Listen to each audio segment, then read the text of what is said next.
Bibi, you don't have to knock down a building every time somebody walks into it that's from Hezbollah. ትራምፕ እስራኤልን ዘለፉ። ההנחיה שלי ושל שר הביטחון לצה"ל היא ברורה. ፕሬዚዳንት ዶናልድ ትራምፕ እስራኤል አሜሪካን እያሳጣች ነው አሉ። የሶማሌላንድ ፕሬዚዳንት እስራኤልን መጎብኘታቸው ከፍተኛ ቁጣን ቀሰቀሰ። የኔታንያሁ ጤንነት ከጊዜ ወደ ጊዜ እየተቃወሰ ነው። בנימין נתניהו יתייצב בפני מדינת ישראל וינסה למכור לכם. የአሜሪካው ፕሬዚዳንት ዶናልድ ትራምፕ የእስራኤል ጠቅላይ ሚኒስትር ቤንያሚን ኔታንያሁን ምንም አይነት የማመዛዘን ችሎታ የለውም፣ ከቅርብ ጊዜ ወዲህ ጤንነቱ እያጠራጠረኝ ነው በማለት በይፋ ዘልፈዋቸዋል። የ80 ዓመት የልደት በዓላቸውን እሁድ ዕለት ያከበሩት ፕሬዚዳንት ዶናልድ ትራምፕ በልደታቸው ዕለት አገራቸው ከኢራን ጋር ሙሉ የሰላም ስምምነት ላይ መድረሷን በይፋ አውጀዋል። ፕሬዚዳንቱ በዋይት ሃውስ ቢሮአቸው ሆነው የዓለም መርከቦች ሞተሮቻችሁን አስነሱ፣ ነዳጅ ይፍሰስ በማለት የሆርሙዝ ባሕረ ሰላጤ ክፍት እንዲሆንና በኢራን ወደቦች ላይ ተጥሎ የነበረው የአሜሪካ የባሕር ኃይል ማዕቀብ በአስቸኳይ እንዲነሳ ትዕዛዝ አስተላልፈዋል። እንደ አክሲዮስ ያሉ ዓለም አቀፍ መገናኛ ብዙሃን እንደዘገቡት ትራምፕ ለቤንያሚን ኔታንያሁ ስልክ በመደወል እብድ ነህ፣ ለምን በደንብ አትታከምም? እኔ ባልኖር ኖሮ ዘመዶችህ ዘብጥያ ወርውረውህ ነበር በሚሉ ጠንካራ ቃላት የዘለፏቸው መሆኑን ይፋ አድርገዋል። ትራምፕ እስራኤል በሊባኖስ ላይ የፈጸመችውን የቦምብ ጥቃት በመቃወም ምንም አይነት የማስተዋል ችሎታ የለህም፣ ማን ነው እንዲህ ያለ ፍርድ ሰጪ ያደረገ ማለታቸውን ለመገናኛ ብዙሃን ተናግረዋል። የአሜሪካው ፕሬዚዳንት ዶናልድ ትራምፕ በኢራንና በሊባኖስ የሄዝቦላ ጉዳይ አጠቃላይ ቀጠናዊ የተኩስ አቁም ስምምነት ላይ ለመድረስ ከፍተኛ ፍላጎት አላቸው። እስራኤል ግን ሄዝቦላህን ሙሉ በሙሉ ሳታጠፋ ጦርነቱን ማቆም አትፈልግም። ትራምፕ እስራኤል ሄዝቦላህን ሙሉ ለሙሉ ሳታጠፋ ጦርነቱን ማቆም አለመፈለጉ አስቆጥቷቸው ሁሉንም ውሳኔዎች የምወስደው እኔ ነኝ እንጂ አንተ አይደለህም በማለት የአሜሪካን የበላይነት መቀበል እንዳለባቸው አስረግጠው ተናግረዋል። የተፈጠረውን ቅራኔ በምርጥ ቤተሰቦች ውስጥ እንደሚከሰት አይነት ታክቲካዊ አለመግባባት ነው ሲሉ ለመገናኛ ብዙሃን የገለጹት ኔታንያሁ ትራምፕ አሁንም እስራኤል በዋይት ሃውስ ካገኘቻቸው ወዳጆች ሁሉ ታላቅ ወዳጅ ናት በማለት ግንኙነታቸው እንደማይሻክር እርግጠኛ መሆናቸውን ገልጸዋል።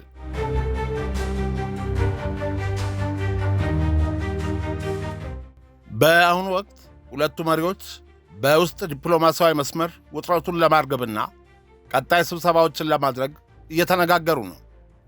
ጠቅላይ ሚኒስትር ቤንያሚን ኔታንያሁ በአገር ውስጥ ከፍተኛ የፖለቲካ ቀውስ፣ የሕዝብ ቁጣና ከባድ ውግዘት እየደረሰባቸው መሆኑ በስፋት እየተነገረ ነው።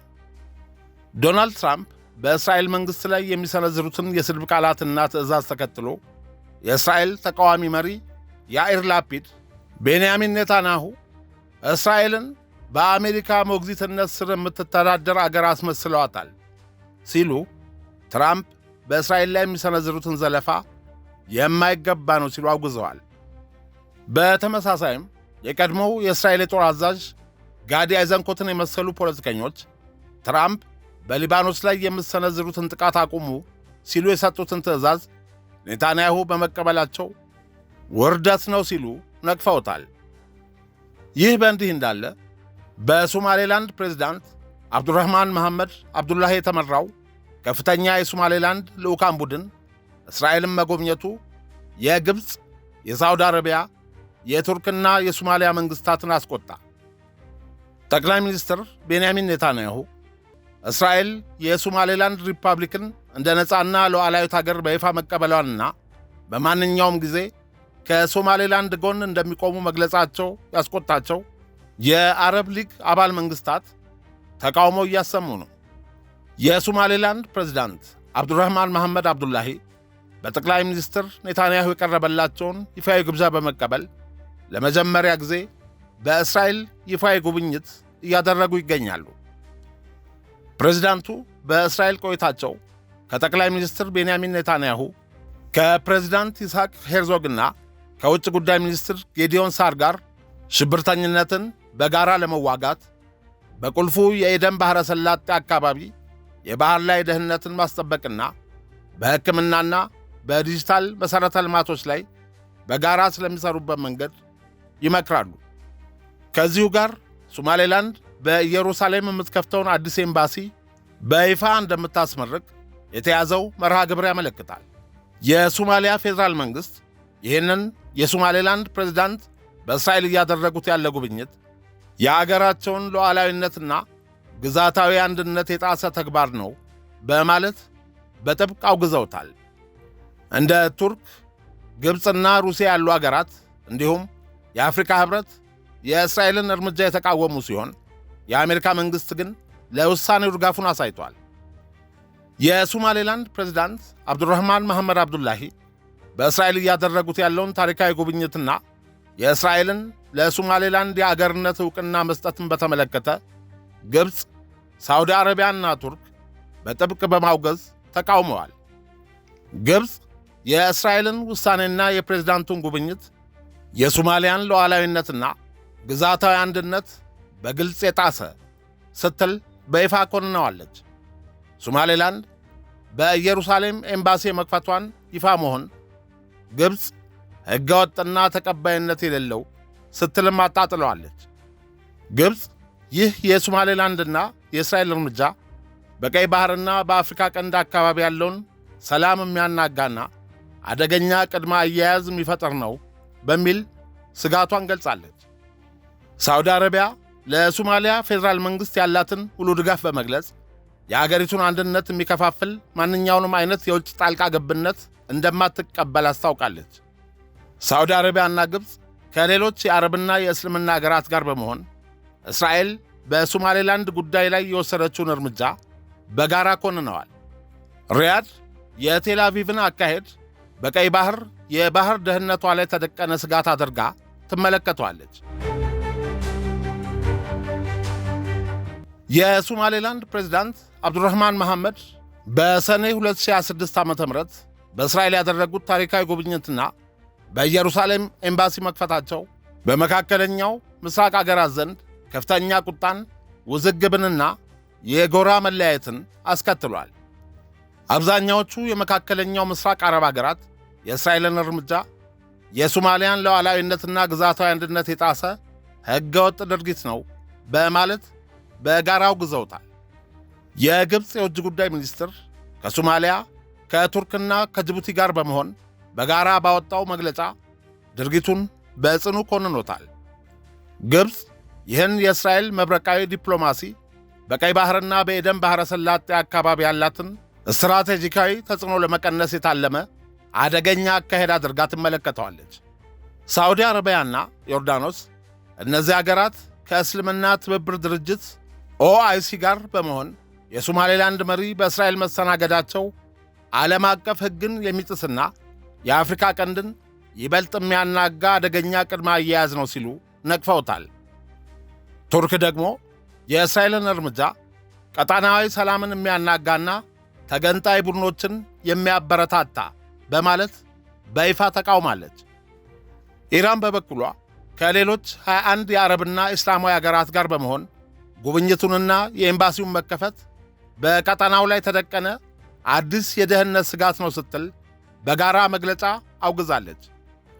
የተባበሩት አረብ ኤምሬትስም ምንም እንኳ በይፋ የሶማሌላንድን መገንጠል ባታረጋግጥም በበርበራ ወደብ ላይ ከፍተኛ መዋለ ንዋይ ያፈሰሰች አገር በመሆኗና ከእስራኤል ጋር በአብርሃም ስምምነት ወይም አብርሃም አኮርድስ ጠንካራ ወዳጅነት ስላላት ይህን ዲፕሎማሲያዊ ግንኙነት ከጀርባ ሆና እንደምትደግፍ የፖለቲካ ተንታኞች ይገልጻሉ። ይሁን እንጂ ከሳውዲ አረቢያና ከሌሎች የአረብ ሊግ አባላት ጋር ላለመጋጨት ስልታዊ ዝምታን መርጣለች። እስራኤል የፕሬዝዳንት አብዱራህማንን ጉብኝት በታላቅና ደማቅ የቀይ ምንጣፍ አቀባበልና በክብር አስተናግዳለች። ጠቅላይ ሚኒስትር ቤንያሚን ኔታንያሁና የውጭ ጉዳይ ሚኒስትር ጌዲዮን ሳር የሶማሌላንድን ኤምባሲ መከፈት ትልቅ ዲፕሎማሲያዊ ድል አድርገውታል። እስራኤል ይህን ግንኙነት በቀይ ባህር መግቢያ ባብኤል መንደብ ላይ ያላትን የባህር ላይ ደህንነት ለማስጠበቅና የኢራንን ተጽዕኖ ለመመከት ፍጹም ወሳኝ ስትራቴጂካዊ እርምጃ እንደሆነ ትገልጻለች።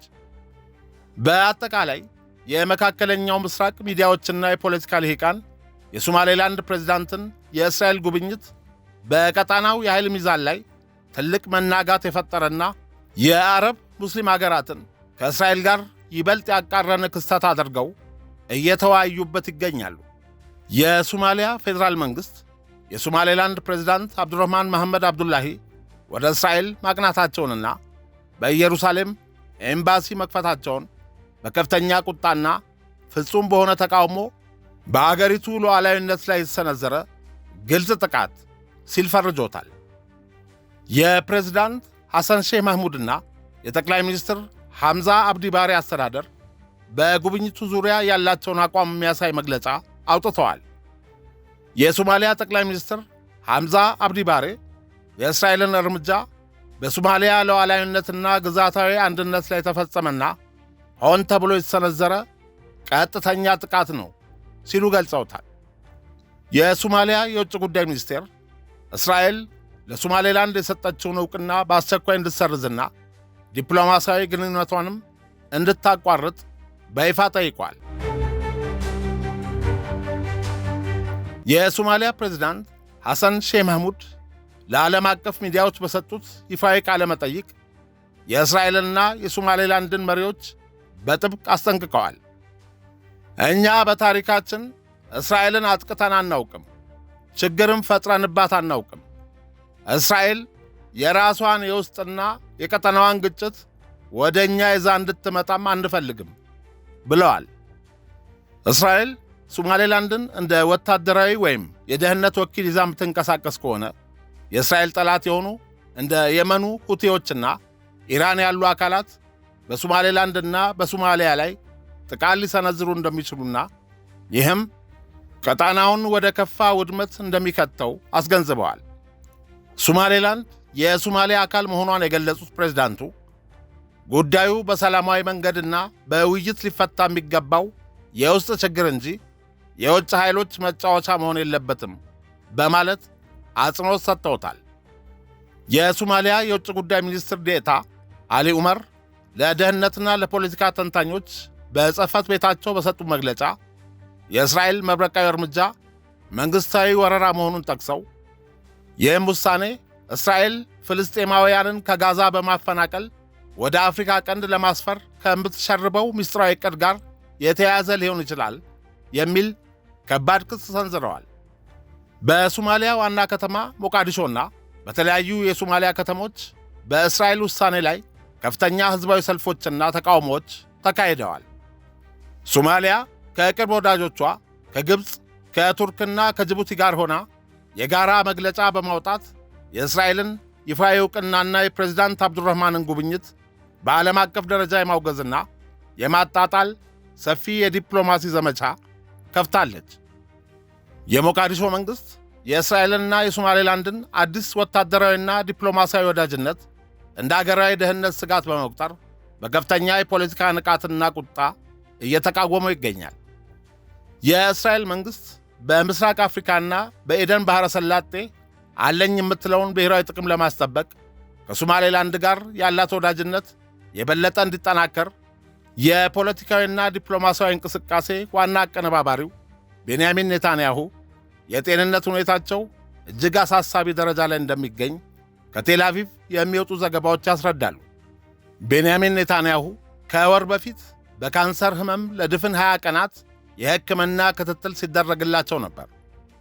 በእነዚያ ቀናት ውስጥ አገሪቱን ሲመራ የነበረው ማን ነው የሚሉ አነጋጋሪ አጀንዳዎች በመላዋ እስራኤል በስፋት እየተዘገበ ነው።